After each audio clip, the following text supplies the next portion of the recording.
গত জুলাই-আগস্টে বৈষম্য বিরোধী ছাত্র আন্দোলন চলাকালে ইন্টারনেট বন্ধ কোনো দুর্ঘটনা ছিল না, বরং তৎকালীন প্রধানমন্ত্রী শেখ হাসিনার নির্দেশে ইন্টারনেট বন্ধ করা হয় বলে জানান সাবেক ডাক, টেলিযোগাযোগ ও তথ্য প্রযুক্তি প্রতিমন্ত্রী জুনায়েদ আহমেদ পলক। গত ১৯ নভেম্বর জিজ্ঞাসাবাদে জুনায়েদ আহমেদ পলক এ তথ্য দেন।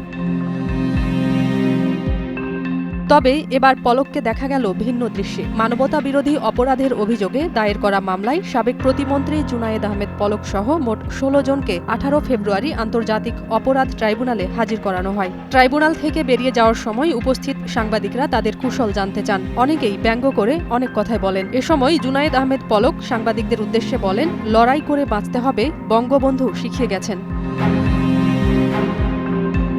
কেউ কেউ উত্তর দেন, আবার কেউ কোনো কথা না বলে প্রিজন ভ্যানের দিকে চলে যান। বৈষম্য বিরোধী ছাত্র জনতার আন্দোলন চলাকালীন জুলাই-আগস্টের গণহত্যা ও মানবতা বিরোধী অপরাধের অভিযোগে সাবেক আইনমন্ত্রী আনিসুল হক, সাবেক প্রধানমন্ত্রীর বেসরকারি শিল্প ও বিনিয়োগ উপদেষ্টা সালমান এফ রহমান সহ গ্রেপ্তার পতিত আওয়ামী লীগ সরকারের ১৬ জন মন্ত্রীকে আন্তর্জাতিক অপরাধ ট্রাইব্যুনালে হাজির করানো হয়।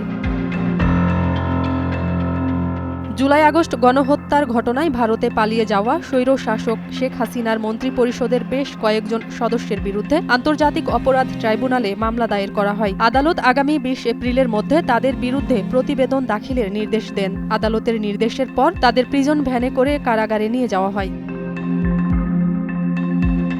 প্রিজন ভ্যানে ওঠানোর পরও সাংবাদিকদের উদ্দেশ্যে কথা বলার চেষ্টা করেন পলক। এ সময় তাকে লড়াই করে বাঁচতে হবে বলতে শোনা যায়। তাকে দেখা যায় অনেকটা তামিল সিনেমার হিরোদের স্টাইলে, কিছুটা উস্কো খুস্কো চেহারায়। তবে মুজিব কোর্টে সব সময় দৃশ্যমান যে পলককে সকলে দেখে অভ্যস্ত, তাকে এই লুকে দেখে অবাক না হয়ে পারবেন না কেউই।